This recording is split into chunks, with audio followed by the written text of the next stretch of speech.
శ్రీమాత్రే నమః. Jhansi trending shorts ఛానల్కు స్వాగతం.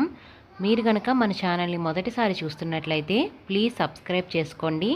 మరిన్ని డివోషనల్ స్టోరీస్ కోసం మన ఛానల్ని అందరికీ షేర్ చేయడం మర్చిపోవద్దు. ఈ వీడియో కనుక మీకు నచ్చినట్లయితే ప్లీజ్ ఒక లైక్ అయితే ఇవ్వండి. కాబట్టి ఈశ్వర కారుణ్యమునకు హద్దు లేదని చూపించే వాటిలో గంగా అవతరణం ఒకటి. కానీ అది పరమ పవిత్రమైనటువంటి ఆఖ్యానం. మీరు రామాయణంలో విన్నారు, సగర చక్రవర్తి యొక్క కుమారులు ఉద్ధతితో ప్రవర్తించి కపిల మహర్షి తపస్సు చేసుకుంటున్నటువంటి ప్రదేశానికి వెళ్ళి తమ యాగాశ్వం అక్కడ కనపడింది అని, అక్కడ గుర్రం కనపడింది కాబట్టి ఆయనే దొంగ అని ఒక నిర్ణయానికి వచ్చేసి చేతికి దొరికిన కట్టెలు కర్రలు మొదలైనవి పట్టుకొని ఆయన నింద చేస్తూ ఆయన మీదకి పరిగెత్తారు. మహాపురుష సంకల్పం ఒక్కటి చాలు నాశనం చేసేయడానికి. అది చాలా భయంకరంగా ఉంటుంది. ఆ కావ్యకంఠ గణపతి ముని నాసిక్లో తపస్సు చేసుకుంటున్నటువంటి సమయంలో ఆ ఆలయపు అర్చకుడు ఆయన మీద దొంగతనాన్ని అంటకట్టి ఆయన్ని కొట్టాడు. కొడితే ఆయన ఏం అనలేదు. ఆయన్ని తిట్టాడు, తిట్టరాని తిట్లు తిట్టాడు. ఆయన ఏం అనలేదు. జుత్తు పట్టుకుని ఈడ్చుకొచ్చాడు గుళ్ళోంచి బయటికి, తపస్సు చేసుకుంటున్న వారిని ఈడ్చుకొచ్చి 10 మంది మధ్యలో పారేసి కొట్టి, వీడే ఈ దొంగతనం చేశాడు, ఆలయంలో ఉన్న సొత్తు ఎత్తుకుపోయాడు నిన్న రాత్రి అని ఆయన మీద ఫిర్యాదు పెట్టాడు. ఈలోగా పోలీసులు ఆ సొత్తుని అమ్ముతున్న అసలు దొంగని పట్టుకుని తీసుకొచ్చి గుళ్ళో ఆ సామాన్ ఇచ్చేశారు. ఇంతసేపు నిగ్రహం పెట్టినటువంటి కావ్యకంఠ గణపతి ముని పూర్వం ఆయన్ని ఆ నాసిక్ పట్టణంలోనే చాలా మర్యాదతో గౌరవించినటువంటి ఒక ఉన్నత కుటుంబీకుడు వచ్చి, మిమ్మల్ని అంత కొడుతుంటే కనీసం నేను చెయ్యలేదు దొంగతనం ఎందుకనలేదు అన్నారు. అంటే ఆయన అన్నారు, ఇంత పనికిమాలిన మాటలు నన్ను అంటూ నిందారోపణ చేశాడు కనుక కొద్ది కాలములోనే ఈ నాసిక్ పట్టణమునందు గొప్ప గొప్ప ప్రకృతి వైపరీత్యములు పుట్టుగాక అని శాపవచనం విడిచిపెట్టారు. నిజంగా అలా జరిగిందండి. నాసిక్లో ఒకప్పుడు భయంకరమైనటువంటి భూకంపం వచ్చేసింది. కాబట్టి మహాత్ముల యొక్క శక్తి ఎక్కడుంటుంది అంటే వాళ్ళకి ఇంకా ధనస్సు బాణాలు ఇవన్నీ వాళ్ళకి అక్కర్లేదు. వాళ్ళ నోటి వాక్కే శక్తి. అది పిడుగు కన్నా ప్రమాదకరం. ఒక్క వాక్యాన్ని విడిచిపెట్టేశారనుకోండి అంతే, ఇంకా అలా ఉండిపోతుంది. మీకు నేను ఒక ఉదాహరణ చూపిస్తాను. జగద్గురువులై ఆర్షధర్మ ప్రతిష్టాపన చేసి వేద విరుద్ధమైన వాదనలను ఖండించి అద్వైత తత్వాన్ని బోధ చేసి మన లోకానికి అంతటికీ కూడా ఇంత భక్తి సామాగ్రిని పంచిపెట్టినటువంటి శంకర భగవత్పాదులు కేరళలో వాళ్ళ అమ్మగారు శరీరం విడిచినప్పుడు జరిగినటువంటి ఒక దారుణమైన సంఘటన చేత కోపమును చెంది శంకరాచార్యులు వారు కోపాన్ని పొందిన సందర్భం ఇంకోట్లేదు. తాను పుట్టినటువంటి ప్రదేశంలో, అటువంటి కేరళ రాష్ట్రంలో సనాతన ధర్మమును ప్రబోధము చేసేటటువంటి పీఠము ఉండకుండుగాక అని శాపం ఇచ్చారు. వారు పుట్టిన దేశంలో కేరళలో పీఠం లేదు, కర్ణాటకలో శారదాపీఠం ఉంది. మీరు చూడండి, మహాత్ముల మాటలు ఉత్తినేపోవు. కనుక కపిల మహర్షి కళ్ళు తెరిచి చూశారు, ఏమిటి కేకలేమిటి అల్లరేమిటని. మీదకొచ్చి పడుతున్నారు సగరులు. వెంటనే ఆయన కోపాన్ని పొంది ఒక్కసారి చూసి హుం అన్నారు. అంతే, వారిలోంచి పుట్టినటువంటి కోపము అగ్నిహోత్రంగా మారింది. ఎక్కడ ఉన్నవాళ్ళు అక్కడే 60,000 మంది బూది కుప్పలై పడిపోయారు. అంశుమంతుడు చూశాడు. చూసి వాళ్ళకి జలతర్పణ చేద్దామని గబగబా వెళ్ళి నీళ్లు పట్టుకొస్తున్నాడు. పట్టుకొస్తుంటే గరుత్మంతుడు అన్నాడు, ఇలా మహాత్ముల యొక్క క్రోధాగ్ని చేత ఎవరు మరణిస్తారో వాళ్ళని ఉద్ధరించడానికి సామాన్యమైనటువంటి జలములకు అధికారము లేదు. ఈ నీటిని విడిచిపెడితే, సామాన్యంగా ప్రాణాన్ని విడిచిపెట్టిన వాడైతే జలతర్పణ అందుతుంది వాడికి. కానీ వీళ్ళు ఒక మహాత్ముని యొక్క క్రోధాగ్ని చేత మరణించారు కాబట్టి వీళ్ళకి నువ్వు ఇచ్చే జలతర్పణలో అందవు. వీళ్ళు ఊర్ధ్వలోకాల్ని పొందరు. వీళ్ళు ఇలాగే ఉగ్రత్వమును పొంది తిరుగుతూ ఉంటారు. వీళ్ళ భస్మరాసులు తడవాలంటే ఆకాశము నుండి గంగ భూమి మీదకి ప్రవహించాలి. ఎక్కడ పడున్నారు వీళ్ళు? పాతాళలోకంలో పడున్నారు. ఎక్కడి స్వర్గలోకం? ఎక్కడి పాతాళలోకం? పాతాళానికి గంగ ప్రవహించాలి. ప్రవహించి వచ్చి ఈ బూది కుప్పల మించి ప్రవహించాలి. ప్రవహిస్తే అప్పుడు వీళ్ళకి జలతర్పణలైనట్లుగా భావింపబడి వీళ్ళ దాహం తీరి వ్యగ్రత తీరి వీళ్ళు ఉన్నత లోకాల్ని పొందుతారు. కాబట్టి నువ్వు ఈ నీటితో జలతర్పణ చెయ్యకు అన్నాడు. దీనికోసం బెంగ పెట్టుకున్నారండి ఇక్ష్వాకు వంశంలో. నాకు తెలిసి ఇక్ష్వాకు వంశంలో తరింపచేసేవాడు లేక కొన్ని తరాల పాటు అలా పడిపోయినటువంటి సందర్భం ఏదైనా ఉంటే ఒక్క సగర చక్రవర్తి బిడ్డల వల్లే ఉంది. ఇలా పడిపోయి ఉండిపోతే తర్వాత దిలీపుడు వెళ్ళిపోయాడు, సగరుడు వెళ్ళిపోయాడు చాలా కష్టపడి ప్రయత్నం చేసి, అంశుమంతుడు వెళ్ళిపోయాడు, దిలీపుడు వెళ్ళిపోయాడు, భగీరథుడు వచ్చేసాడు. వీళ్ళు అలాగే ఉన్నారు. వీళ్ళకి జలతర్పణలు లేవు, వీళ్ళకి పితృకార్యాలు లేవు, వీళ్ళు ఉద్ధరింపబడే మార్గం లేదు. అలా పడిపోయి ఉన్నప్పుడు భగీరథ ప్రయత్నము అని మనకు ఒక మాట వచ్చింది. ఆ భగీరథ ప్రయత్నం ఎక్కడ ప్రారంభమైంది అంటే, సాధారణంగా లోకంలో ఒక మాట ఉంటుంది, అసంభవము, ఇది జరగదు.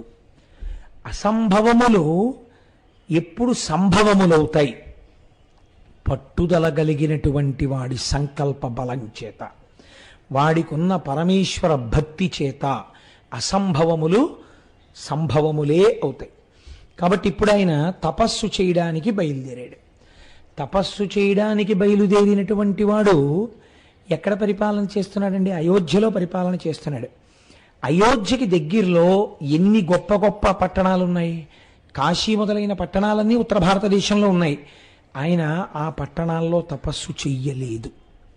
ఎక్కడ చేశాడంటే దక్షిణ భారతదేశానికి వచ్చి గోకర్ణంలో తపస్సు మొదలుపెట్టాడు. గోకర్ణంలో తపస్సు ఎందుకు చెయ్యాలి? మనకి ఒక ప్రశ్న మీరు వేసుకుని జవాబు కోసం ప్రయత్నం చెయ్యకపోతే మీకు ఎప్పటికీ దాని యొక్క వైభవం అందదు. మీరు గంగావతరణము అని చదివేటప్పుడు గోకర్ణంలో తపస్సు చేశాడు అని మీరు చదివేశారనుకోండి, నేను దోషము అని అన్నాను, కానీ గోకర్ణంలో ఎందుకు చెయ్యాలి? ఇప్పుడు నిన్నటి రోజున సుబ్రహ్మణ్యేశ్వర స్వామి వారి కళ్యాణం చేస్తే అక్కడ ఎందుకు చేశావు అంటే ఏదో ప్రాతిపదిక ఉండాలి కదండి. 400 మంది గృహస్థులు, మిగిలిన కొన్ని వేల మంది కూర్చుని చూడ్డానికి ఈ ప్రాంతం ఇరుకవుతోంది. అలా పెట్టుకుంటే బాగుంటుంది. ఏదో ఒక ఆలోచన లేకుండా ఉత్తిని అక్కడ వెయ్యరు కదా తీసుకెళ్ళి, అది దిక్కు సరిపోతుందా, అలా పెట్టచ్చా, భూశుద్ధికి ఏం చెయ్యాలి, ఇవన్నీ ఆలోచనలు ఉంటాయి, అవి అమలు చేస్తాం. అలా గోకర్ణానికే ఎందుకు వెళ్ళాలి? గోకర్ణానికి ఏమైనా ప్రత్యేకత ఉన్నదా అంటే, గోకర్ణమునకు ఒక ప్రత్యేకత ఖచ్చితముగా ఉన్నది. ఏమిటో తెలుసా అండి గోకర్ణానికి ఉన్న ప్రత్యేకత? మీరు తెలిసి చేసినా తెలియక చేసినా పాపభూయిష్టమైనటువంటి జీవితాన్ని గడుపుతున్నవాడు ఒక్కసారి శివనామోచ్చారణం చేస్తే వాణ్ణి గోకర్ణంలో పూజ చేసేటట్టుగా పుట్టిస్తారు. ఇప్పుడు మీకు ఇందులో ఏమర్థమైంది? గోకర్ణంలో పూజ చేయడం అంటే, గోకర్ణంలో శివలింగం మీద ఓ చుక్క నీళ్లు పోయడం అంటే, గోకర్ణంలో శివలింగం మీద ఒక్క మారేడు దళం వెయ్యడం అంటే, దానికి గత జన్మలలో పూర్వపుణ్య బలము ఉన్నవాడు తప్ప గోకర్ణ క్షేత్రమునకు వెళ్ళలేడు, వెళ్ళి శివలింగారాధనము చేయలేడు. ఎందుకు చేయలేడు? అలా చేస్తే అక్కడ ఏదో గొప్ప విషయం జరిగి తీరుతుంది. ఇప్పుడు దీన్ని ఎలా అనుసంధానం, దీనికి ఏమైనా ప్రమాణం ఉందా ఇలా చెప్పడానికి? ఉన్నది. ఎక్కడ ఉన్నది అంటే, పూర్వం ఒక బ్రాహ్మణ కాంత ఒక ఆవిడ ఉండేది. ఆవిడ చాలా గొప్ప తల్లి. ఆవిడ పేరు సౌమిని. ఆవిడ ఒక బ్రాహ్మణుడికి ఇచ్చి వివాహం చేశాడు తండ్రి గారు. ఇద్దరూ కలిసి సంతోషంగా జీవితం గడుపుతున్నారు. కానీ దురదృష్టవశాత్తు పెళ్ళైన కొద్ది నెలలకే భర్త విగత జీవుడయ్యాడు. ఆవిడికి వైధవ్యం సంప్రాప్తించింది. బహుసౌందర్య రాశి, విశేషించి భర్త లేడు. దీని చేత పురుషులు ఈవిడిని తమ వలలో వేసుకునే ప్రయత్నం చేశారు. అదొక దురదృష్టకరమైన సంఘటన. నేను దాని గురించి పెద్ద విశేషంగా విపులీకరించక్కర్లేదు. అందులో ఆవిడ ఒక్కరి దోషమే ఉందని నేను అనుకోను. ఖచ్చితంగా ప్రపంచం కూడా అలా ఉంటుంది. కాబట్టి ఈవిడ ఒక బలహీనమైన క్షణంలో ఒకరికి వశురాలైంది. వశురాలైతే ఆనాడు ఉన్నటువంటి కట్టుదిట్టమైన ఆచారముల చేత బ్రాహ్మణ కులంలో పుట్టి కూడా ఇటువంటి పని చేసింది కాబట్టి అసలు జ్ఞాతులందరూ విడిచిపెట్టారు. అది విచిత్రం. జ్ఞాతులంటే ఇంటి పేరు ఉండి ఆ గోత్రం ఉన్న వాళ్ళెవ్వరూ కూడా ఈమెని అక్క చెల్లెలుగా ఇంటికి రానివ్వమని వదిలిపెట్టేశారు.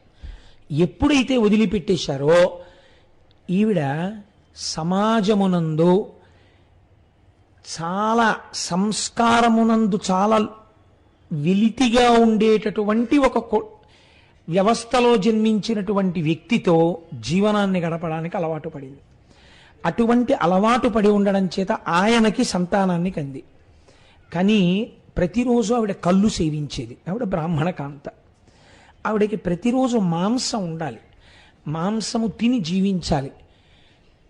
మీరు నన్ను క్షమిస్తే ఒక మాట నేను చెప్తాను సభాముఖంగా, నాకేం భయం లేదు ఇలాంటివి చెప్పడానికి. చెడిపోయిన బ్రాహ్మణుడు ప్రవర్తించేంత వ్యగ్రంగా ఎవరూ ప్రవర్తించలేరండి. నేను ఎన్నో చూశాను సమాజంలో సంఘటనలు.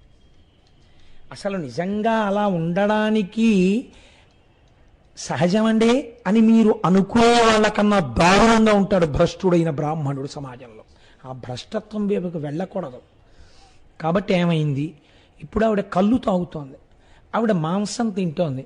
ఒక్కసారి లోపలకు ఆ బుద్ధి ప్రవేశిస్తే హీనత్వం ఎక్కడికైనా వెళ్ళిపోతుంది. ఒకనాడు భర్త అని అనడం కుదరదేమో, ఉన్నటువంటి స్థితి రీత్యా ఆయన ఎక్కడికో వెళ్ళాడు పని మీద. ఈవిడికి ఒక రాత్రి వేళ మాంసాహారాన్ని తినాలని కోరిక పుట్టింది. ఎంతటి వ్యగ్రతతో కూడినటువంటి జీవిగా ఈవిడ మారిపోయిందంటే వెంటనే ఆవిడ చూరులోంచి ఒక పట్టా కత్తిని తీసింది. పెరట్లోకి పశువులు కట్టబడేటటువంటి ప్రదేశానికి ఒక దీపం పట్టుకుని వెళ్ళింది. వెళ్ళి అక్కడ ఉండేటటువంటి మేకలలో ఒక మేకని నరికేసి తెచ్చి వండుకు తినేస్తుంది ఆవిడ. ఇప్పుడు ఆవిడ అటువంటి స్థితికి వెళ్ళిపోయింది ఆవిడ జీవనం. వెళ్ళిపోయి ఆవిడ కత్తి పట్టుకుని వెళ్ళి చాలా కళ్ళు తాగి ఉంది, అపభ్రంశమైన మనస్సుతో ఉంది. ఆ వ్యగ్రతలో ఆవిడకి సరిగ్గా ప్రాణుల యొక్క గుర్తింపు కలగలేదు. చేతిలో ఉన్న దీపం కొట్టుమిట్టాడుతోంది. నల్లని మేక అనుకుని ఒక నల్లని ఆవు దూడని నరికేసింది.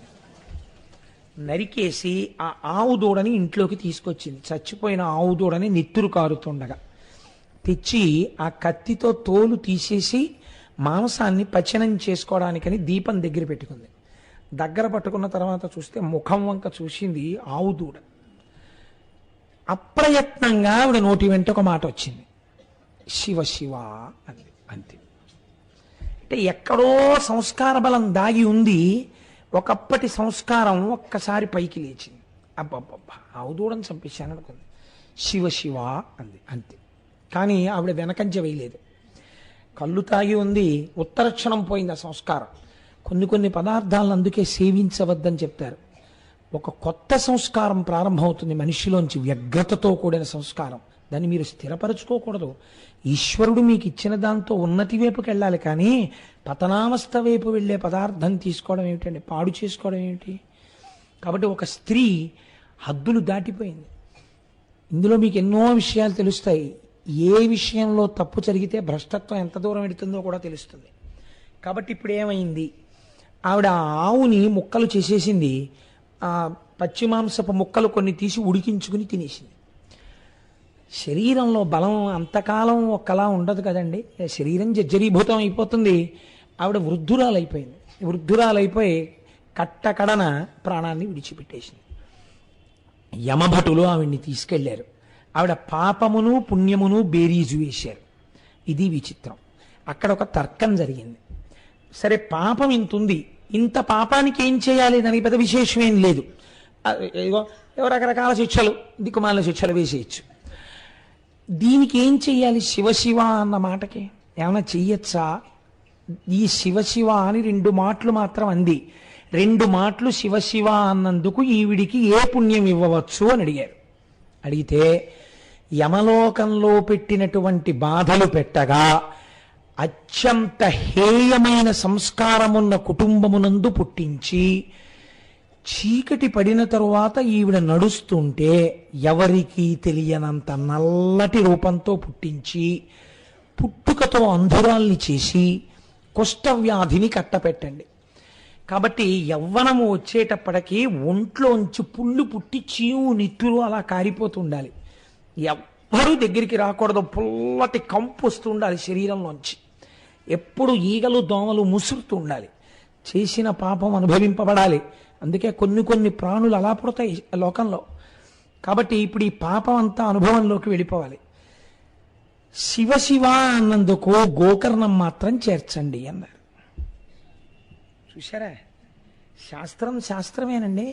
మీరు నన్ను ఇక్కడ ఒక ప్రశ్న వేయచ్చు, ఏమండి శివ అంటే గోకర్ణానికి వెళ్ళిపోతారా, అలా ఉంటుందా అని మీరు అనుమానపడచ్చు. నేను ఒక్క మాట చెప్తాను, ఆలోచించండి.